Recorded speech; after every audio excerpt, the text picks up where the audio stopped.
Find the equation of sphere which passes through -2, 3, 1। Sphere की equation चाहिए जो इस पॉइंट से पास होता है और वाई एक्सिस को टच करता है 0, 1, 0 पर। अगर मैं टेम्परेरी स्फीयर बनाऊं ऐसा, तो ये स्फीयर -2, 3, 1 से पास होता है। -2, 3, 1 से पास हो गया और वाई एक्सिस को, ये आप वाई एक्सिस बना लो, वाई एक्सिस को 0, 1, 0 पर टच करता है and cuts orthogonally the following sphere. और आपका ये स्फीयर एक और स्फीयर को ऑर्थोगोनली कट भी करता है, इसे ऑर्थोगोनली कट करता है।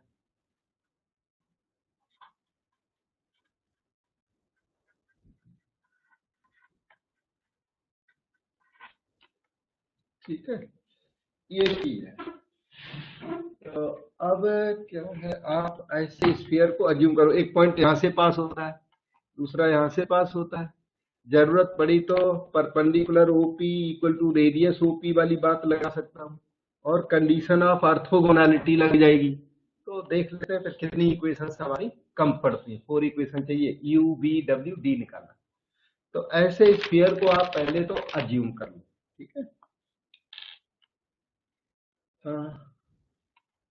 assume that sphere is x square plus y square plus z square plus 2ux plus 2by plus 2wz plus d equal to 0। ये आपका स्फीयर है। ठीक है, 0, 1, 0 से पास करा दो। This passes through this। इसमें x z 0 y 1, y को 1 लिख दो, x z 0, फिर ये 2v plus d equal to 0। देखो एक इक्वेशन बन गई, बनने लगे। 4 इक्वेशंस चाहिए, कोई 4 रिलेशन। ये -2, 3, 1 से भी पास करा देता है। पास टू -2, 3, 1 से यदि पास करा दो तो एक्स स्क्वायर कितना हो गया 4, वाई स्क्वायर हो गया 9, जेड स्क्वायर हो गया 1। ठीक, प्लस 2x का मतलब -4, 8y, जेड तो नहीं होगा, नहीं, 8y 24 प्लस 5। 1 मिनट रुक ना, 1 मिनट, गलती कर दी, यहाँ पुट करना ना इसमें। 4 plus 9 plus 1 -4u plus 6v plus 2w plus d equal to 0।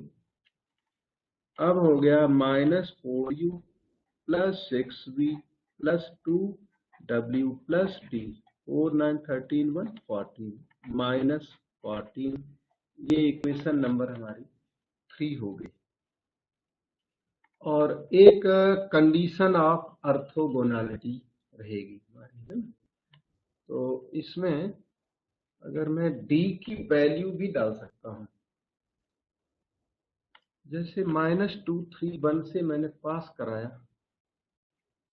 तो 14 है, सही है। -4u और ये आपका 6v 2w प्लस d। ठीक, ओके। अब कंडीशन ऑफ ऑर्थोगोनैलिटी लगा दो। वो होती है 2u1 u2 plus 2v1 v2 plus 2w1 w2 is equal to d1 plus d2। ठीक है, अब 2u1 कहाँ, यही यहाँ से ये लेना, ये स्फीयर, ये एक्चुअली आंसर बनेगा बाद में आपका। तो 2u, u2 यहां से ले लो 1, 2v, v2 यहां से ले लो 4, 2w और w2 यहां से ले लो 0, क्यों जेड है नहीं, राइट साइड में d प्लस 5। और इस तरह से ये हो गया आपका 2u plus 8b minus D कह सकते हैं इक्वल टू 5। ये इक्वेशन नंबर से 4 है। ठीक, अभी इक्वेशन एक कम रह गई, क्यों? टोटल हमें चाहिए 4 equations, you V W D all 4 निकालने के लिए 4 चाहिए, तो 1 2 3 मिले। तो एक कंडीशन ये वाली, ये एक्चुअली लाइन है, लाइन पे परपेंडिकुलर निकालने में थोड़ा मुश्किल होती है। Otherwise perpendicular OP is equal to radius OP, P की जगह क्यू बोल रहा हूं, perpendicular O Q equal to radius O Q से हो जाना था ये, लेकिन ये प्लेन नहीं है। प्लेन में लेंथ ऑफ परपेंडिकुलर इजीली निकल जाती है, लाइन में मुश्किल से निकलती है। तो लाइन में हम उसी का करस्पॉन्डिंग एक दूसरा रिलेशन अप्लाई करेंगे, वो मैं आपको बताता हूं। ये देखिए बाई एक्सिस है ओ बाई, क्योंकि कंडीशन और चाहिए हमें, यू वी डब्ल्यू डी निकालने के लिए 4 इक्वेशन चाहिए होते हैं। तो ये ओ बाई को वो टच, तो ये जो ओ है पॉइंट, ओ बाई है अपना बाई एक्सिस, और इसे वो दो जगह हो गया, O dash for centre of sphere. जो स्फीयर ये रिक्वायर्ड स्फीयर है, जो स्फीयर आपको निकालना है उसका सेंटर है O dash minus u minus b minus डब्ल्यू। जो निकालना है वो वाला स्फीयर, इक्वेशन नंबर 1 वाला जो स्फीयर है ना, minus u minus b minus डब्ल्यू, ठीक है। और ये बाई एक्सिस को टच करता है, उस पॉइंट को हमने क्यों बोला हुआ है, अभी फिगर में दिखाया था हमने, 0 1 0, ठीक है। तो ये बन गया क्या, ओ डैश क्यू, और ये बाई एक्सिस के पैरेलल है, O dash Q y axis पर, बाई एक्सिस लाइन है, तो लाइन पे परपेंडिकुलर है, तो कंडीशन ऑफ परपेंडिकुलरिटी लगा देते हैं बाई एक्सिस के साथ, तो उसे एक कंडीशन जनरेट हो जाएगी। वैसे दूसरी कंडीशन भी है हमारे पास, length of perpendicular equal to radius, वो हमें हार्ड बहुत पड़ेगी, लेंथ ऑफ परपेंडिकुलर निकालना आसान काम नहीं है इसमें लाइन के साथ। तो इजी क्या पड़ेगा, O dash Q perpendicular to y axis, वो इजी पड़ जाएगा। तो उसके लिए ओ डैश क्यू के डी आर चाहिए, फॉलो कर रहे हो नहीं? D R of O dash Q, वो पॉइंट्स को माइनस करके डी आर आ जाते हैं, तो minus u minus 0 minus b minus 1 minus डब्ल्यू माइनस 0, ठीक। परपेंडिकुलर टू वाई एक्सिस के डीआर से याद करो 0 1 0 होते हैं, इसी तरह एक्स एक्सिस के 1 0 0 और जेड एक्सिस के 0 0 1 डीआर होते हैं, डीआर और डीसी जिसके इक्वल होते हैं एक्सिस के। ओके, अब कंडीशन लगाओ परपेंडिकुलर, a1 a2 इसकी कंडीशन होती है a1 a2 प्लस b1 b2 प्लस c1 c2 equal to 0। Condition apply कर दीजिए, तो माइनस यू इंटू 0, फिर minus v minus 1 w1 w 0 ई इक्वल टू डी, इसमें आएगा ही, तो माइनस वी 1 आ गया, वी की वैल्यू माइनस 1 आ गई, ठीक है। साइलेंट कर देता हूँ, वी की वैल्यू माइनस 1। अब v की वैल्यू को आप इन ये वाली इक्वेशंस में लिख दीजिए, दूसरों 4 में लिख दो, 4 में b लिखो चल के, तो देखिए 4 फिर क्या बोलता है, 2u minus 8 minus d equal to 0, 2u minus d equal to 8, ये कोई चलो 5 नंबर में बोल देता। इसके बाद और ऊपर चले तो आपको मिलेगा 3 इक्वेशन, ये देखो v की वैल्यूज 3 में पुट करो, माइनस 4u 6v का मतलब है minus 6 plus 2w plus d equal to -40 -4u plus 2w plus d -14 plus 6 -8 हो गया। ये आपकी इक्वेशन नंबर 6, कोई भी नंबर उसके और ऊपर चले तो इक्वेशन 2 पर पहुंचे, वो 2v, v की वैल्यू हमें पता है, वो 2 में पुट करो। 1 -2 प्लस d मिल पा रहा इक्वल टू 0, तो d की वैल्यू 1, d आपका रेडी हो गया। d रेडी हो जाने से u आ गया यहां से, 2u -1 इज 8, तो u is 9/2। u, v, d और w रहेगा अकेला, तो w can be obtain from 6 number. -4u का मतलब -18 plus 2w d 1 equal to -8, तो 2w हो गया -9 प्लस 18 मतलब कि 9, तो w भी आ गया 9/2। और लेंदी था, देखो ऐसे क्वेश्चन होते हैं, और हल्का क्वेश्चन फिर वो एग्जाम में नहीं आता, ऐसे ही आता। ओके, तो sphere is given bye x square plus y square plus z square plus 2ux, 2ux हो गया 9x, 2vy वो हो गया -2y, 2wz हो गया 9z, और d आपका 1 इक्वल टू, ये आपका स्फीयर है। जब आंसर आ जाए एग्जाम में तो इसे आप -231 से पास करा देना, क्योंकि आपका स्फीयर इससे पास होना चाहिए, तो -231 इस पे पुट करके देख लेना, पता लग जाएगा आपका आंसर राइट है कि रॉन्ग है। ठीक है, और आंसर रॉन्ग है तो प्रोसीजर सही है, तो आप ना कैलकुलेशन चेक करो। कैलकुलेशन में जनरली मिस्टेक कभी मेरी हो जाती, कभी कभी तो किसी की भी हो सकती है, तो प्रोसीजर तो यही होता है। ओके, तो अब देखता हूं नेक्स्ट क्वेश्चन क्या, और सारे लेंथी नहीं आते, कई शॉर्ट भी आते हैं, सब मिक्स आते हैं क्वेश्चन। तो आपकी अपनी एक्सपर्टनेस है कि आप उसमें कौन से सर्च कर सकते क्वेश्चन, क्योंकि एक में 5 करने होते हैं, तो you should search some easy question in that. ठीक है ना, छोटे क्वेश्चन सर्च करो। तो ये अब इसमें ना एक कंसेप्ट है पावर ऑफ ए पॉइंट की, तो ये पावर ऑफ पॉइंट का चक्कर क्या है।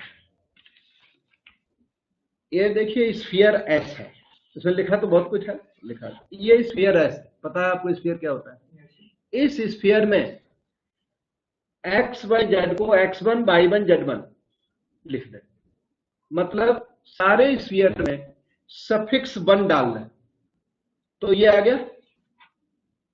इस क्वांटिटी को S11 कहते हैं, और ये जो S11 this is called power of x1 y1 z1 with respect to the sphere, with respect to sphere number 1। ठीक, इस क्वांटिटी को पावर कहते हैं, डेफिनेशन है ये। S11 is called power of x1 y1 z1 with respect to sphere number 1। तो ये जो पावर है, ये जो 10th क्लास में ये ना PT square length of tangent होती है सर, इधर देखो ये चीज होती है। P पॉइंट है x1 y1, अगर 10th क्लास में +1 में बात करूं तो x1 y1 है, और ये T है, तो इसी लेंथ ऑफ टेंजेंट है ना, उसके स्क्वायर को PT स्क्वायर को यहाँ S11 बोला हुआ है, अगर हम लोअर क्लास से कुछ कंपेयर करें तो। अब यहाँ लेंथ ऑफ टेंजेंट का ऐसा ज्यादा क्वेश्चन है नहीं, अब पैदा नहीं होता, तो इसकी वजह से इन्होंने इसको पावर ऑफ पॉइंट बोल दिया। ठीक है, ओके। अब इन्होंने बोला रेडिकल प्लेन, स्फीयर्स का रेडिकल प्लेन होता है। 2 स्फीयर्स हैं आपके पास, जैसे एक ये स्फीयर है और दूसरा स्फीयर ये है। अगर ये कट कर रहे हैं तो ये जो कॉमन कॉर्ड टाइप है ये प्लेन होता है एक्चुअली। कॉर्ड ही प्लेन होगा क्योंकि स्फीयर आपस में कट करेंगे, सर्कल में कट करेंगे, तो इसलिए इस प्लेन को, इसी को रेडिकल प्लेन कहते हैं। कॉमन कॉर्ड्स कहते हैं सर्कल में, यहाँ इसी को रेडिकल प्लेन बोलते हैं। एक और बात है, ये स्फीयर अगर दूर दूर पे है, रेडिकल प्लेन इनका फिर भी यहाँ पर होता है, यहाँ पर एग्जिस्ट करता है, बीच में, इन दोनों के बीच में होता है centre.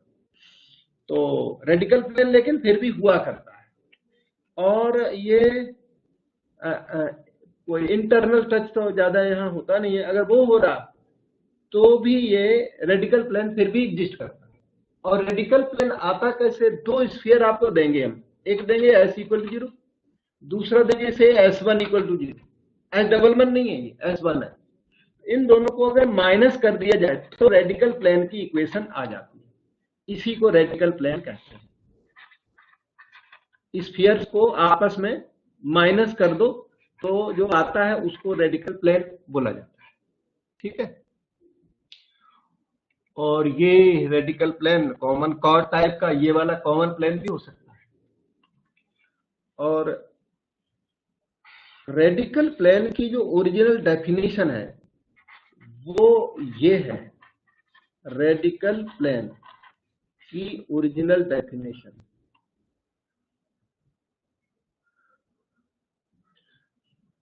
If s equal to 0, s1 equal to 0 are two spheres। s1 न बोल के अगर मैं s डैश बोलूंगा तो अच्छा लगेगा, are two spheres, then radical plane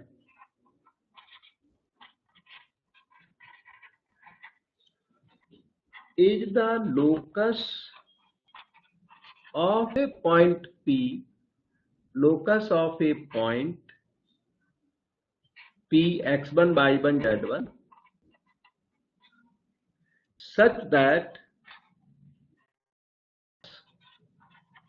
its powers with respect to s equal to 0, s dash equal to 0 are equal. Its powers with respect to these two spheres are equal। ये है definition. इस definition को अगर मैं elaborate करूं और दोनों की पावर्स को इक्वल करूं तो s minus s1 equal to 0 produce होगा, उसी को रेडिकल प्लेन कहते हैं। मैंने ये डेफिनेशन इसलिए बताई कि कभी कभी एग्जाम में आता है डिफाइन रेडिकल प्लेन, तो आपको ये डेफिनेशन याद करनी है, ठीक है। हाँ, तो इसमें 2-3 लाइनें अगर इंक्रीज कर दो तो s minus s1 equal to 0 के s minus s dash equal to 0 के इक्वल आता है प्लेन। इसी डेफिनेशन से रेडिकल प्लेन निकाला जाता है। मतलब ये आया, तो ये फार्मूला कहां से आया, इन दोनों को माइनस करके आता। माइनस तो सीधा सीधा बता दिया, लेकिन वो डेफिनेशन के बेस पर भी यही आता, ठीक है। तो अब उतना ज्यादा डिटेल में फिर टाइम बेकार का वेस्ट होता है, और लेकिन डेफिनेशन याद करनी है, इसलिए मैंने बताया, ठीक है। अब आएगा find radical axis of the spheres. देखिए रेडिकल प्लेन होता है जी, दोनों स्फीयर्स को माइनस कर दो, तो यहाँ रेडिकल प्लेन नहीं मांगा हमने, क्या मांगा, रेडिकल। आप पूछोगे वो क्या होता है, इधर देखो, ये स्फीयर, एक ये स्फीयर और एक ये स्फीयर, तो इन दोनों को माइनस करोगे तो यहाँ पर रेडिकल प्लेन आएगा ऐसा। फिर इन दोनों को माइनस करोगे तो एक और रेडिकल प्लेन आएगा यहाँ ऐसा। दोनों प्लेन जब प्लेन है वो एक लाइन के ऊपर कट करते हैं, तो उस लाइन को रेडिकल एक्सिस कहते हैं। ये दोनों प्लेन को टुगेदर रख दो, एक लाइन बन जाएगी, two planes together give rise to one line, तो वो लाइन बन जाएगी। वो line, that line is called radical line या रेडिकल एक्सिस। तो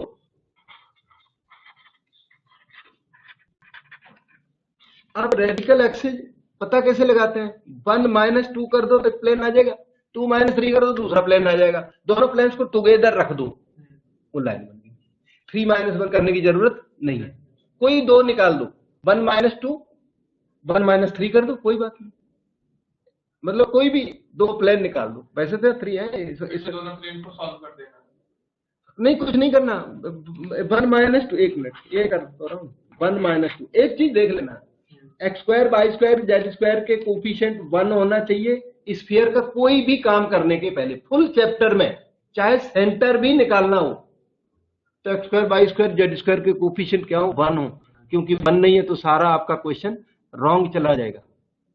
तो वो चाहे रेडिकल प्लेन निकालो, चाहे रेडिकल, चाहे रेडियस निकालो, चाहे सेंटर निकालो, चाहे ऑर्थोगोनैलिटी की कंडीशन लगाओ। तो 1 - 2 करो इधर, 2x - 4x हो गया -2x, 2y - 0y हो गया 2y है, 2z - 4z -2z, 2 - 4 -2 = 0। -2 का डिवीजन लगाओ, x - y plus z plus 1 = 0। ये रही रेडिकल एक्सिस। अब आप की इच्छा है 2 - 3 कर दो या 1 - 3 कर दो या 3 एक और निकाल दो, दोनों मिलकर रेडिकल एक्सिस हो जाएंगे। तो 2 - 3 कर देता हूं।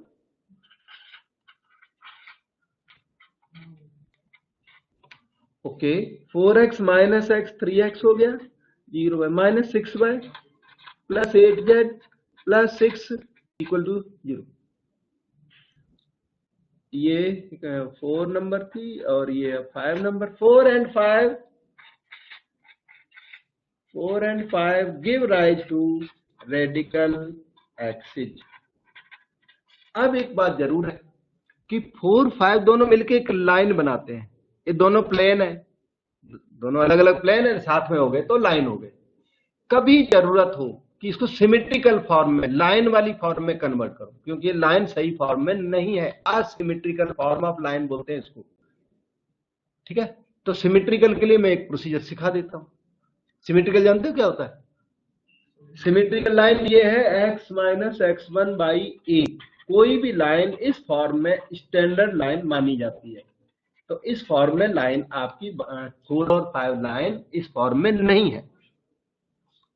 तो अभी तो आपका इसमें काम चल गया, 2006 में आया था, उन्होंने तो बोला नहीं था सिमेट्रिकल फॉर्म में कन्वर्ट करके दीजिए।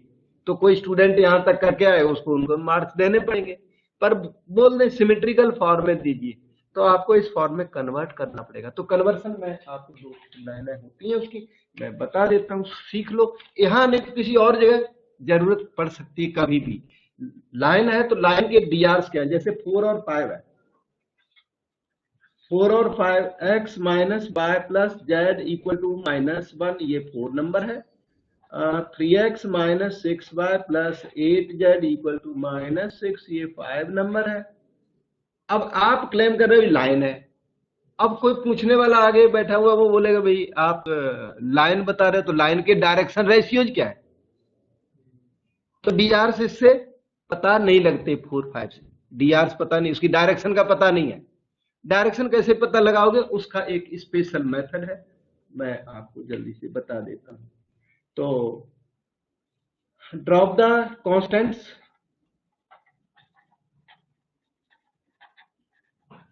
एक लेंथी मेथड, एक शॉर्ट, 2 मेथड होते हैं इसके।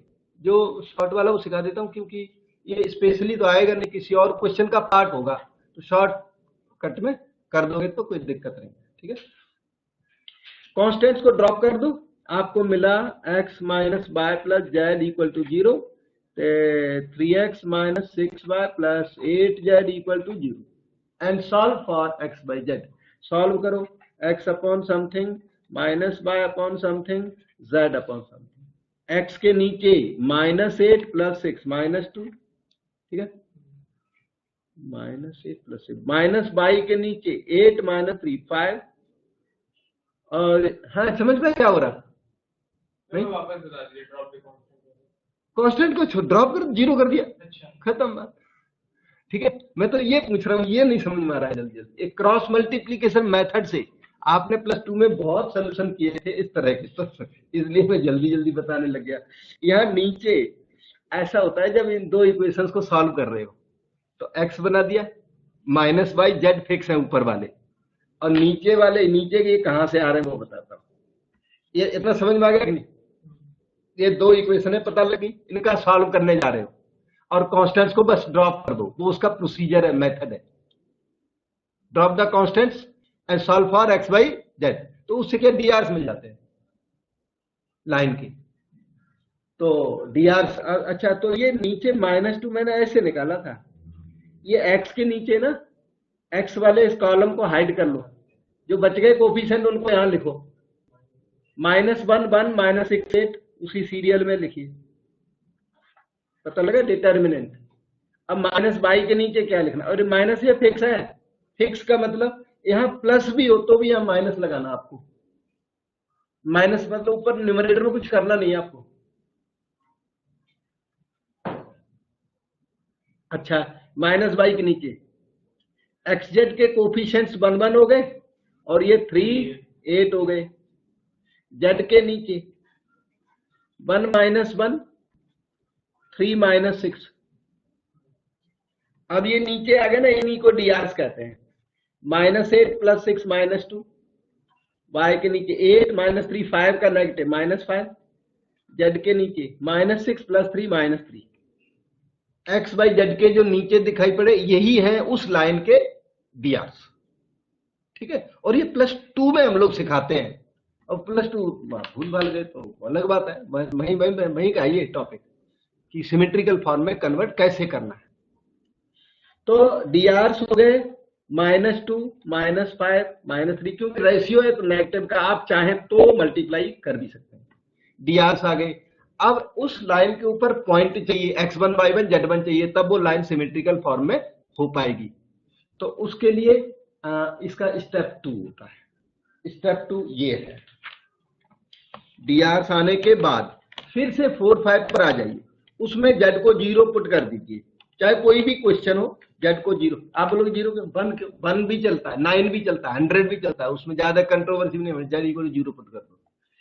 तो पुट z इक्वल टू 0 इन 4 5, क्योंकि ये लाइन है, लाइन के ऊपर होते हैं इन्फिनिटली मैनी पॉइंट्स, उनमें से एक पॉइंट हमें इक्वेशन में लगाना पड़ता है, तो वो पॉइंट हमारी चॉइस का होता है, कोई भी पॉइंट निकाल दे, तो जेड को 0 करने से जो पॉइंट आएगा उसको इजी पड़ता है जेड को 0 करने से। अब जेड को 100 लिख दूं तो कैलकुलेशन तो हमें ही करनी है, प्लस एग्जामिनर भी उसे लाइक नहीं करता, क्योंकि जेड इक्वल टू 0 की टेंडेंसी है, वो एग्जामिनर के पास जो सोल्यूशन लिखा रखा है उसमें जेड को 0 लिखा किया हुआ है उसने, हम 100 कर दें उसको तकलीफ होगी चेक करने। तो जेड को 0 पुट कर दो, x minus y equal to -1 हो गया, यहां आ जा, जेड को 0 किया तो x minus 2y equal to -2, मैंने 3 का डिवीजन भी लगाया, देखो ठीक ठीक लग गया। अब क्या करो, इनको माइनस कर लो इक्वेशंस को, y इक्वल टू 1 आ गया, y इक्वल टू 1 यहां पुट कर दो, तो x 0 आ चुका है और z हमने 0 इंसर्ट किया था, तो वो लाइन जिसे बोल रहे थे ना x माइनस x1/e, ये फॉर्म है सिमेट्रिकल फॉर्म, इसी के लिए आप मेहनत कर रहे थे, आपकी मेहनत हो चुकी है, x1 0 हो गया, y1 1 हो गया और z1 ये 0 हो गया, नीचे वो abc को 2 3 5 क्या आया, 2 5 3 आया था, 2 5 3 ये drs है, ये आंसर है। बाई चांस कभी सिमेट्रिकल फॉर्म में, क्योंकि इन्होंने पूछा radical axis, radical axis minus करे फटाफट निकल जाती है, आपको लगे कि 3 मार्क इसमें हमें मिलेंगे भी कि नहीं, तो आप सिमेट्रिकल फॉर्म में चेंज कर सकते हैं। वैसे तो हमारी तरफ से तो वो रेडिकल एक्सिस सही है, फिर भी सिमेट्रिकल फॉर्म ना भी पूछे और आपको टाइम हो तो निकाल देंगे, पता नहीं उनकी क्या रिक्वायरमेंट है, पर एग्जाम में 2006 में तो इतना ही आया था कि आप रेडिकल एक्सिस निकाल के दीजिए, इस पेपर में यहाँ रखता हूँ बार बार।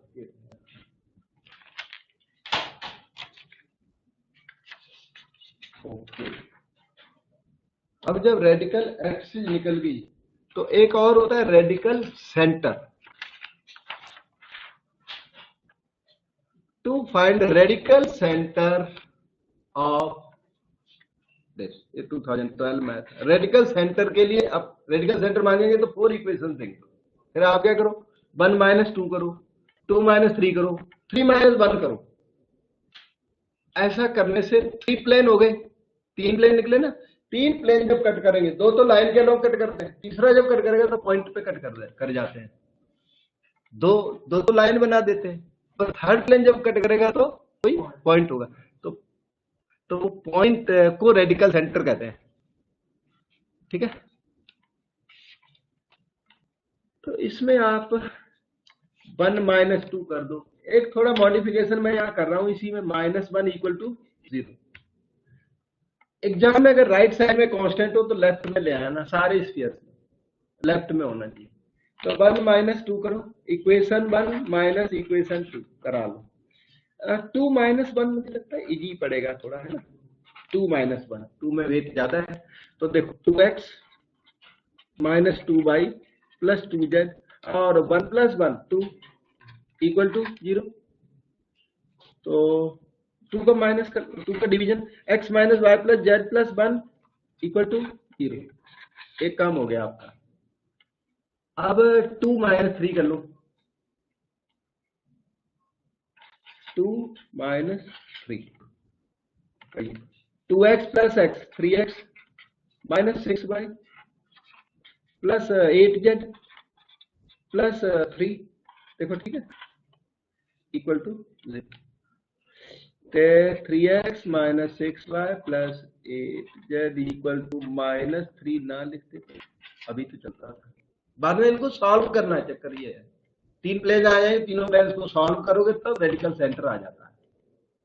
और अब 3 - 1 कर दो, कौन सा हो गया, 2 हो गए ना, एक ही और चाहिए हमें इक्वेशन।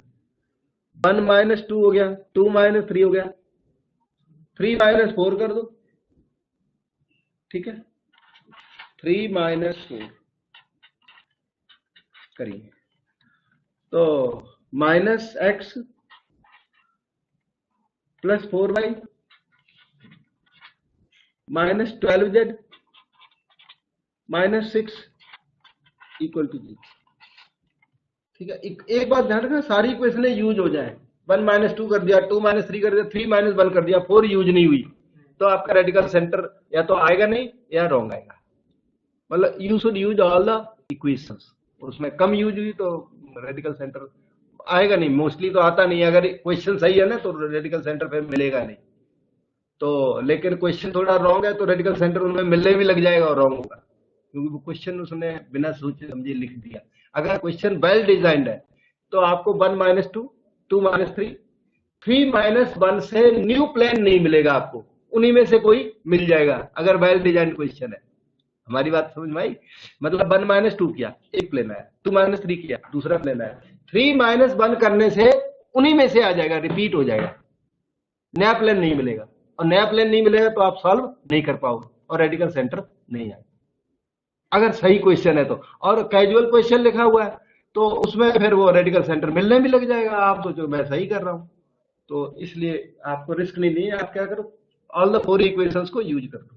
सर 3 इक्वेशन पे नहीं आती जब ये क्वेश्चन, रेडिकल सेंटर नहीं आ सकता 3 से, रेडिकल सेंटर आएगा 4 से, रेडिकल एक्सिस आएगी 2 से, रेडिकल एक्सिस आएगी 3 से, और रेडिकल प्लेन आएगा 2 से। रेडिकल प्लेन के लिए 2 स्फीयर चाहिए, रेडिकल एक्सिस के लिए 3 चाहिए, रेडिकल सेंटर के लिए 4 चाहिए, सीधा। ओके, अब आप देखिए 5 6 7 आ गए। अब ये आपके ऊपर डिपेंड करता है कैसे सॉल्व करते हो। x - 5 + z = -1, ये 5 नंबर है, ये 6 नंबर है, -x + 4y - 12z = 6, ये 7 नंबर है, ठीक है। सॉल्यूशन आप पर डिपेंड करता है कि आप किस तरह सॉल्व। पहले तो आप इसमें से मुझे लगता है x को ही रिमूव कर सकते हैं, x का रिमूवल थोड़ा ठीक है और z y का रिमूवल थोड़ा ज्यादा हार्ड है। तो मान लो आपने डिसीजन किया हम x को रिमूव करेंगे, तो 3 × 5 -6 करो, ये ऑपरेशन लगा तो x हट जाएगा, yz में आ जाएगी एक इक्वेशन। फिर 5 और 7 को ऐड कर देंगे तो x वहां से आराम से हट जाएगा। केवल इसी में प्रॉब्लम है 6 में से x को हटाना। तो 3x - 3x cancel, -3y + 6y, 3y, 3z - 8z -5z, -3 + 3 0।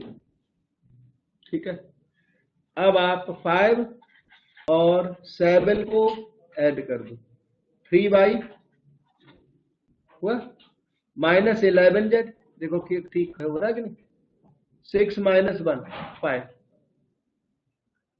अब इनको माइनस कर दो सीधा, 6z इक्वल टू -5।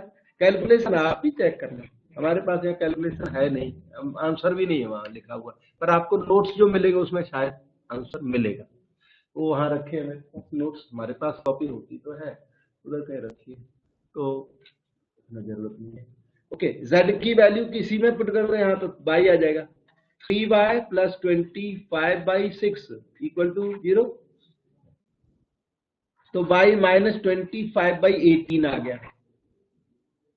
x निकाल लो 5 नंबर से, x equal to -1 plus y minus z, plus y minus z, ठीक, और ये आपका -1 प्लस बाय हो गया -25/18, माइनस जेड हो गया 5/6, एलसीएम लेके निकाल लो। ये रेडिकल सेंटर जो एक्स वाई जेड की वैल्यूज है वही रेडिकल सेंटर होगा। मैं आगे चलता हूँ, कैलकुलेशन छोटी है वो हल्की सी याद करना, ठीक है, वह यहाँ एलसीएम लेके करना थोड़ा सा। इसके बाद होते हैं कोएक्सियल स्फीयर्स। ये ऐसे स्फीयर्स होते हैं कि आप किन्हीं दो का रेडिकल प्लेन निकालो तो सेम निकलता है बिल्कुल, इसमें अलग अलग निकले थे ना पिछले क्वेश्चन में, उससे पहले वाले में भी अलग अलग निकले थे। दो स्फीयर्स के 2 स्फीयर्स का रेडिकल प्लेन और रिमेनिंग 2 स्फीयर्स का रेडिकल प्लेन सेम हो तो उस सिस्टम को क्या बोलते हैं, कोएक्सियल सिस्टम ऑफ स्फीयर्स। ठीक है, जैसे कि इसको मैं रीड करूं, देखो, system of spheres any two members of which have same radical plane is called coaxial system of spheres। जिसके कोई भी दो मेंबर का सेम रेडिकल प्लेन हो तो उसको कोएक्सियल सिस्टम ऑफ स्फीयर्स कहते हैं। जैसे कि prove that these are coaxial, तो कोएक्सियल सिस्टम प्रूव करने के लिए आपको क्या करना पड़ेगा, 1 - 2 करिए, 2 - 3 करिए, 3 - 1 करिए, सेम आएगा, आंसर सेम आएगा।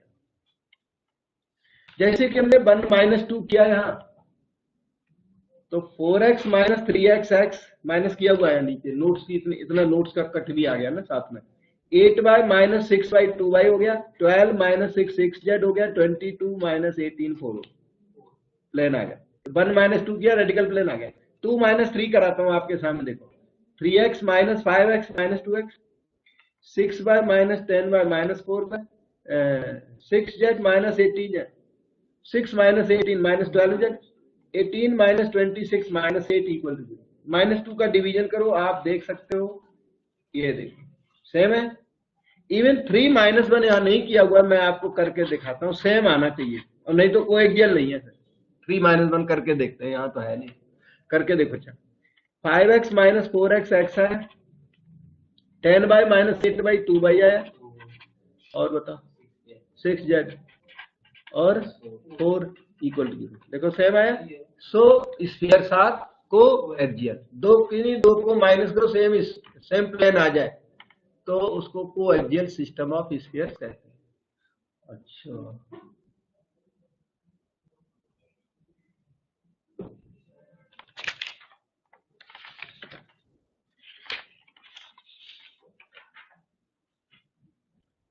अब अगर आपके पास कोई कोएक्सियल सिस्टम ऑफ स्फीयर्स है, जैसे कि अभी था वो, उसमें अगर प्रॉपर चॉइस ऑफ कोऑर्डिनेट्स की जाए, क्या ओरिजिन को शिफ्ट करना, शिफ्ट ऑफ ओरिजिन, फिर ओरिजिन शिफ्ट करके ये वाला फ्रेम वहां दूसरी जगह चला गया, वहां पे उसको रोटेट करना, ये सब करने के बाद कोई भी जो कोएक्सियल सिस्टम ऑफ स्फीयर्स है वो इस फॉर्म में कन्वर्ट किया जा सकता है। Proper choice of coordinate system, वही ट्रांसलेशन करके, रोटेशन करके, अगर हम चाहें तो किसी भी सिस्टम को इस तरह का चेंज करके दिया जा सकता है। ठीक है। और एक ये छोटी थ्योरम मुझे लगता है कभी कभी एग्जाम में आती तो मैं कराऊंगा, या प्री रिकॉर्डेड वीडियो होगा तो आपको दूंगा। तो ये है, by proper choice of coordinate axes the equation of system of coaxial spheres can be put in the form, ये फॉर्म याद करनी है, x square y square z square two lambda x plus d equal to 0 where d is constant and lambda square minus d positive. इसलिए लिखा है कि इस circle का, इस स्फीयर का जब रेडियस निकालोगे, देखना रेडियस निकालना थोड़ा बहुत अगर आपको आता हो तो, ऐसे x का coefficient half of that square of that lambda square, y को कोफिशिएंट 0 z का 0 माइनस d, तो lambda square minus d radius में अपीयर होता है, तो वो क्वांटिटी कैसी होनी चाहिए, पॉजिटिव। तो तब ये प्रॉपर सिस्टम हो गया। और लैम्डा स्क्वायर माइनस डी 0 हो गया तो इसको लिमिटिंग पॉइंट कहते हैं, अब यार ये कंसेप्ट। और lambda square minus D negative हो गया तो इमेजिनरी स्फीयर हो गया, हाँ आयोटा हो गया वो। ओके, ये है another definition, the centres of to spheres of coaxial system which have zero radius are called limiting points of the system। Coaxial system हो, जैसे था अभी वो वाला कोएक्सियल सिस्टम हो, और फिर उस सिस्टम की रेडियस क्या हो, 0 जीरो रेडियस का स्फीयर, पॉइंट स्फीयर बन गया ना। तो पॉइंट स्फीयर का वो सेंटर, वो पॉइंट ही होगा, वो सेंटर, उस सेंटर को लिमिटिंग पॉइंट कहते हैं। कोई स्फीयर इतना कंट्रैक्ट हो जाए, इतना छोटा हो जाए, स्मॉल हो जाए कि पॉइंट में रिड्यूस हो जाए, तो वो पॉइंट भी वही है, स्फीयर भी वही है, उस पॉइंट को लिमिटिंग पॉइंट कहते हैं। मतलब लिमिटिंग पॉइंट क्या है, centre of sphere which radius is 0। Simple बात है। तो centre of sphere which radius is 0, जैसे कि find the limiting points of this, इसका लिमिटिंग पॉइंट मांग दिया। अब आपको क्या करना, आप इसका रेडियस निकालो, अभी निकाला भी था वहां, उस रेडियस को 0 कर दो, ये कर दिया। रेडियस को 0 किया, लैम्डा स्क्वायर माइनस डी 0 हुआ, लैम्डा आ गया प्लस माइनस रूट डी, ठीक है। सेंटर निकालो, अब इस सिस्टम का सेंटर है माइनस लैम्डा 0 0, शायद समझते हैं आप। और माइनस लैम्डा की वैल्यू यहां से लिख दो, तो ये प्लस माइनस आया हुआ है तो माइनस प्लस हो जाएगा, और क्या, रूट डी 0 0। अब माइनस प्लस बनेगा, माइनस के हिसाब से इसको, माइनस लैम्डा के हिसाब से माइनस प्लस बना, पर उससे फर्क तो कोई नहीं पड़ा, सीरियल बदल गया। एक बार माइनस रूट डी 0 0, तो दूसरी बार plus root D 0 0, plus minus हो जाए minus plus, minus plus minus भी यहां हमने प्लस माइनस लिखा हुआ है, सही है। तो किसी स्फीयर की, कोएक्सियल सिस्टम ऑफ स्फीयर्स का स्फीयर हो और उसकी रेडियस को 0 कर दे, उसके बाद सेंटर निकाल ले, तो उस सेंटर को लिमिटिंग पॉइंट कहते हैं, ठीक है। जैसे यहां पर एक क्वेश्चन है 2013 में आया, और ये आते रहते हैं, इसी टाइप के आते हैं। Find the limiting points of coaxial system. कहता है ये कोएक्सियल सिस्टम है, क्वेश्चन गारंटी दे रहा है। वैसे तो कोएक्सियल के ना 3 स्फीयर देने चाहिए, कोएक्सियल के लिए 3 स्फीयर तो कम से कम होने ही चाहिए, पर क्वेश्चन ने बोला ये कोएक्सियल सिस्टम है, मान लो इस बात को, खुद मान लो, थर्ड की डिमांड मत करो, ठीक है। तो इसके कहता है लिमिटिंग पॉइंट निकालो। तो अब मैं आपको इसके नीचे ना स्टेप्स, प्रोसीजर, ये कुछ प्रोसीजर है, अब मुझे तो याद है तो मैं अपना यूज करूंगा, आप अपना रीड कर लेना क्या होता है प्रोसीजर। नोट्स में दिया हुआ कॉपी, इसका हाइड कुछ नहीं किया हुआ है, जो यहाँ पे दिखता है वो आपके पास है, कॉपी है वहां, मैं तो सिर्फ समझाता हूँ उसके बीच में। ओके, तो इसका एक प्रोसीजर होता है, वो मैं आपको बताता हूँ। कोएक्सियल सिस्टम आपको क्वेश्चन देगा, आप क्या करोगे, coaxial system is given by S1 first sphere k times S1 minus S2 equal to 0। इसे कर लेना याद आप, इस इक्वेशन। कोएक्सियल सिस्टम जो जनरल स्फीयर दिए हुए हैं उनका कोएक्सियल सिस्टम इस तरह से करने से मिल जाता है।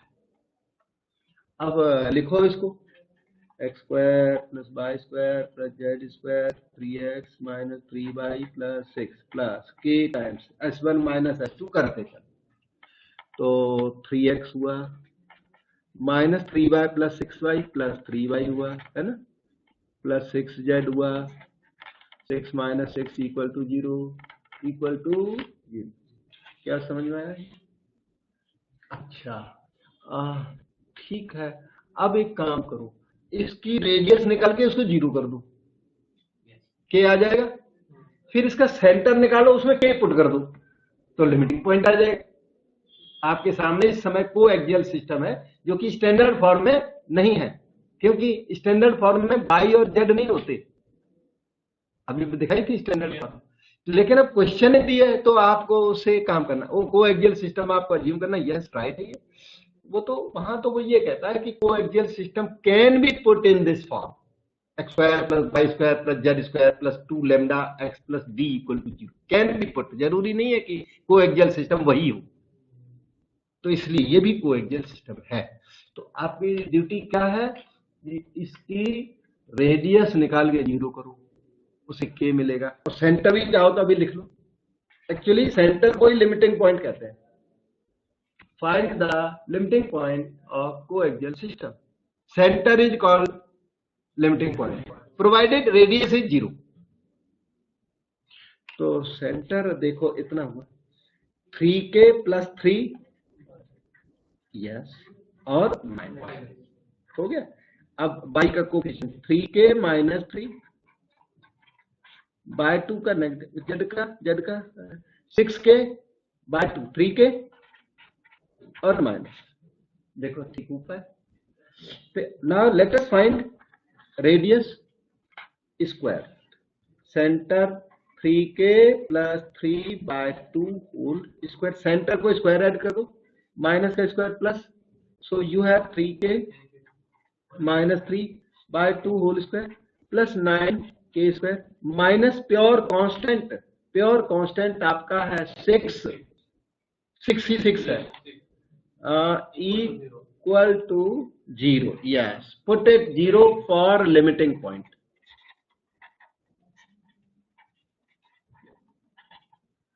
अब इसे k निकलेगा,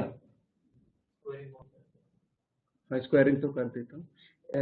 9k स्क्वायर प्लस 3 3 या 9 18k प्लस 9 है, और ऐसा यहां से लो 9k square minus 18k plus 9, ये वाला हो गया अपॉन 4 है, this material upon 4 yes, plus 36k square, 4 का मल्टीप्लाई साथ में 36k square minus 24 equal to 0।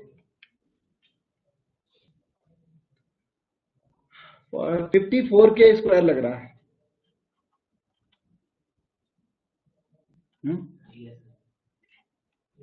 Minus 6 equal to 0। k square 6 by 14 1 by 9, तो k आपका प्लस माइनस 1 बाय 3। इस k की वैल्यू को स्टार में यूज करिए तो 2 सेंटर आएंगे, वो दोनों लिमिटिंग पॉइंट्स होंगे। तो use in star to get limiting points, value आप पुट कर देना अपनी तरफ से, थोड़ा सा time, to get limiting points. ठीक है। अब एग्जाम में जब ये क्वेश्चन आएगा तो ये नंबर बदल के, या तो सेम आएगा नहीं तो नंबर बदल के आएगा। मेथड देखो, जितने क्वेश्चन है उसके अलग अलग मेथड है, एक ही मेथड के क्वेश्चन डिग्री क्लास को कराते जाओ, कोई फायदा नहीं। बाकी क्वेश्चन आप कर सकते हो, सिमिलर क्वेश्चन इसको देख देख के कर। ये यहाँ पे जो कराते हैं वो उतने ही पैटर्न होते हैं जितने क्वेश्चन। अब नंबर बदल दो, ये क्वेश्चन दोबारा फिर से करने लग जाओ तो उसका फायदा कम है। ये है क्वेश्चन नंबर 11, बहुत इंपॉर्टेंट क्वेश्चन है, रिपीटेडली ये आता रहता है। ठीक है। तो क्वेश्चन क्या है, इसमें कुछ बातें मैंने यहाँ लिख रखी है, तो बीच बीच से कोई स्टेप्स है। ये 2 spheres of radius R1 and R2 cut orthogonal. R1 R2 के 2 स्फीयर है, तो इसका ओरिजिनल प्रोसीजर तो ये है कि आप 2 स्फीयर पहले अज्यूम करो, u1x v1 by w1z plus d1 u2x, ऐसे दो स्फीयर अज्यूम करो, फिर उन दोनों स्फीयर्स की रेडियस r1 और r2 की इक्वल करो। लेकिन ये प्रोसीजर किसी बुक में कोई ऑथर करता नहीं है और हार्ड पड़ता है बहुत। मैंने एक बार कभी किया था तो हो जाता है उससे ओरिजिनल वाले, लेकिन ओरिजिनल प्रोसीजर कहीं बुक में है नहीं, इसलिए आपको एक शॉर्टकट से बुक्स में किया हुआ सबने, सारे ऑथर्स। मैं आपको बता भी रहा हूं कि वो जो कर रहे हैं वो शॉर्टकट है, आपका कोई प्रोफेसर को ये भी नहीं पता है कि ये शॉर्टकट है। ओरिजिनल आपका कोई भी प्रोफेसर के पास ओरिजिनल प्रोसीजर नहीं है, मैं क्लेम करता हूं। और मेरे पास इसलिए है कि मेरे दो स्टूडेंट्स ने एक बार वो कैलकुलेशन मैंने जो बताई कि ऐसे ऐसे होगा, उन्होंने किया and they did it. Calculation उसमें हार्ड आती है बीच में, कैलकुलेशन में करना नहीं, मैं आप करो, उन्होंने किया and they have got it. तो इसलिए हमें पता है, अदरवाइज का ओरिजिनल कोई अडॉप्ट नहीं करता। दूसरा जो डुप्लीकेट है वो भी सही है, पर वो शॉर्टकट जरूर है। शॉर्टकट है, कोई भी नहीं कहता ये शॉर्टकट है। ओरिजिनल प्रोसीजर ये है कि आप स्फीयर अज्यूम करिए, r1 r2 उनकी रेडियस लीजिए, फिर चलिए आप आगे, और वो बहुत लेंथी पड़ता है। ओके, तो आपको क्या करना है वो बता। To spheres of radius r1 and r2 cut orthogonally, और फिर r1 r2 उनकी रेडियस उनको फिर orthogonal 2u1 u2 2v1 v2 वो करो। Prove that radius of common circle, जब वो कट करेंगे तो कॉमन सर्कल बनेगा ना, दो स्फीयर जब कट करेंगे तो कॉमन सर्कल बनता है कि नहीं, वो कॉमन सर्कल का रेडियस मांगा है ना। ठीक है, अब इसका जो स्पेशल प्रोसीजर है वो मैं आपको बताता हूं, और वो आपको ध्यान रखना, याद रखना। कॉमन सर्कल से इसको स्टार्ट कर देते हैं। पहले स्फीयर अज्यूम करो फिर सर्कल बनाओ, इसमें ऐसा नहीं करते, पहले सर्कल ले लेते हैं फिर उसे स्फीयर बना लेते हैं दो, फिर उनको ऑर्थोगोनली कट करा देते हैं, जो कि सही है, कोई गलती नहीं है उसमें, लेकिन शॉर्ट प्रोसीजर किसी ने बना दिया ऑथर ने, और अच्छा किया हुआ है, क्योंकि इससे थोड़ा इजी पड़ता है। क्वेश्चन नंबर 11 को देखिए। तो let the common circle be, circle से मतलब स्टार्ट करते हैं, स्फीयर से स्टार्ट नहीं करते। कॉमन सर्कल का यूनिक क्वेश्चन भी है आपके पूरी 3D में ना, दूसरा क्वेश्चन नहीं है ऐसा। कॉमन सर्कल अज्यूम कर लिया, x square plus y square equal to a square comma z equal to 0। आपको पता है कॉमन सर्कल ऐसा लिया जा सकता है। वैसे तो सर्कल क्या होता है, स्फीयर विद प्लेन, तो यहां जेड स्क्वायर है, हिडन है, छिपा हुआ है जेड स्क्वायर। क्यों, जेड की वैल्यू 0, जेड इक्वल टू 0 से कट किया, इसलिए सर्कल अपनी जगह पर ये सही है। आप जेड स्क्वायर यहां लगा दो तो गलत है, तो भी सही है, पर सारे लोग तो जेड यहां लिखते नहीं है इस क्वेश्चन के अंदर, जेड इक्वल टू 0 की वजह से। तो ये सर्कल ले लिया, सर्कल ले लिया, इसकी रेडियस ए है डायरेक्ट, तो रेडियस इज ए। इसकी रेडियस निकालने मत चल देना, काम बढ़ जाएगा आपका। रेडियस निकालना आपको आता है, सेंटर निकालना आपको आता है सर्कल का, बहुत सिखाया हमने। तो रेडियस ए बिल्कुल 2D सर्कल को तरह से अज्यूम करें तो भी इसकी रेडियस ए बैठती है, रेडियस इसकी ए होगी। कॉमन सर्कल ले लिया, अब क्या करो, इससे बनाइए आप स्फीयर। अच्छा, prove that common radius of common circle is, बस यहीं तक है क्वेश्चन। तो रेडियस ऑफ कॉमन सर्कल हमने ए अज्यूम कर लिया है। अब आप उन स्फीयर्स का पता लगाइए जो ऑर्थोगोनली कट करते हैं, वो स्फीयर्स कौन से हैं। तो देखो, the two spheres containing this circle are as follows. The two spheres, procedure ये अच्छा है, containing the above circle is as follows. अब मैं स्फीयर लिख रहा हूं, x square plus y square plus z square minus a square plus lambda 1z equal to 0। शायद समझ में आया। जेड स्क्वायर आपको अपनी तरफ से लगाना है, यहां स्फीयर लिख दिया plus lambda time that plane equal to 0। ऐसा करने से क्या आ जाता है, स्फीयर कंटेनिंग द सर्कल आ जाता है। बहुत के ग्रेट सर्कल को कंटेन करने वाला स्फीयर निकाला था आपने। ओके, तो एक और लिखो, x square plus y square plus z square minus a square plus lambda 2z equal to 0। हो गया, ठीक। हाँ, the two spheres containing the above circle is this. अब these cut orthogonally, number one. Number two, equation one has radius r1, लिखा है ना वहां, two spheres of radius r1 and r2, और टू हैज रेडियस r2, दोनों का radius. तो चलो रेडियस पहले, रेडियस ऑफ वन रही ये, रेडियस ऑफ वन आप निकालो पहले, और r1 के इक्वल क्वेश्चन ने दिया हुआ, आप निकालो. x का कोफिशिएंट क्या है 0, y का 0, z का λ1 बाय 2 और स्क्वायर ऑफ दैट, माइनस फिर कांस्टेंट भी करना होता है ना रेडियस के लिए, तो प्लस a स्क्वायर. शायद आप समझिए. तो थोड़ा इसको ठीक करके फिर हम रेडियस ऑफ 2 बताएं. λ1 square plus 4a square is equal to 4r1 square. मैंने ठीक किया, स्क्वायरिंग बोथ साइड्स उनका मल्टीप्लीकेशन, क्योंकि आपको ना λ1 की जरूरत पड़ने वाली है, इसलिए आप λ1 लिख लो, λ1 स्क्वायर लिख लो. फिर देखता हूँ 4r1 square minus a square, ये λ1 मैंने निकाल के रख दिया. सिमिलरली अब स्फीयर 1 और 2 में फर्क कितना है, λ1 इज नथिंग बट λ2, तो दोबारा निकालने की जरूरत नहीं है. सिमिलरली बोल दो एग्जाम में भी, क्या λ2 स्क्वायर क्या आने वाला है 4r2 square minus a square. Follow कर रहे और नहीं दोगे अपना काम फिर से करो 2 के साथ r2 स्क्वायर, इसलिए सेम तो है, दोनों स्फीयर सेम है बिल्कुल, तो दोनों की रेडियस सिमिलर होगी. तो पहले की r1 दूसरे की r2, उधर λ1 तो इधर λ2. अब ये स्फीयर 1 और 2 ऑर्थोगोनली कट भी करते हैं, तो ऑर्थोगोनल फिर कट करा देता हूं.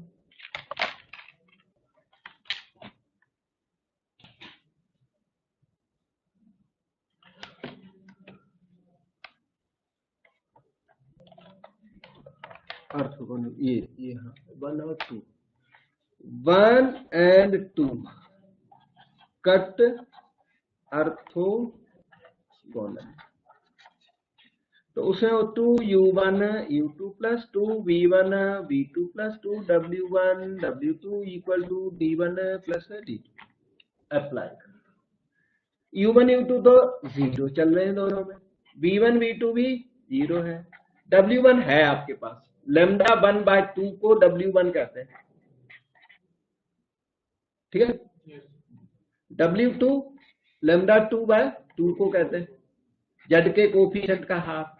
d1 आपका माइनस a स्क्वायर और d2 भी आपका माइनस a स्क्वायर. ठीक, 2 से 2 कट गया, λ1 इंटू λ2 माइनस 2a स्क्वायर का डबल माइनस 4a स्क्वायर हो गया. अब λ1 हमने अभी निकाला था, इसीलिए निकाला था, ये देखो ये निकाला था. ऐसा करो, स्क्वायरिंग करो, λ1 स्क्वायर यूज करेंगे. ये देखो आपके सामने है λ1 स्क्वायर और λ2 स्क्वायर, तो इसमें दोनों तरफ स्क्वायर करके स्क्वायरिंग पुट कर दो. तो λ1 स्क्वायर λ2 स्क्वायर 16a की पावर 4, λ1 स्क्वायर ये हो गया 16 r1 square minus a square into r2 square minus a square is 16a to the power 4. 16 से 16 कैंसिल, ठीक है.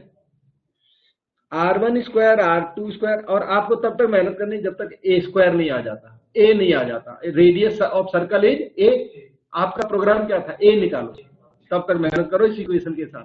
बस आ गया, हो गया. r1 square r2 square minus a square r1 square minus a square r2 square plus a to the power 4 is equal to a to the power 4, gets cancel, और a निकालना है आपको, तो minus a square r1 square plus r2 square is equal to, इसे shift करो, minus r1 square r2 square.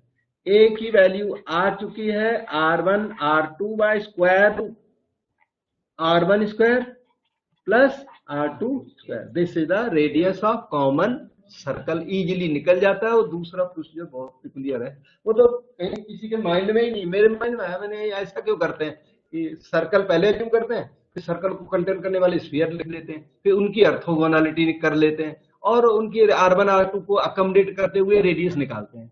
तो मैंने original sphere से स्टार्ट करो, जैसे क्वेश्चन स्टार्ट कहाँ से होता है, 2 स्फीयर्स ऑफ दो स्फीयर लो, जनरल स्फीयर, वहां से स्टार्ट करो, तो इसकी एंडिंग होती तो है, फिर वो बहुत लेंदी पड़ता है, और कोई भी उसको करता इसलिए करता नहीं है, शायद लेंदी की वजह से कोई करता नहीं। मैंने एक बार करके देखा। ओके, तो आज हम यहीं तक छोड़ देते हैं।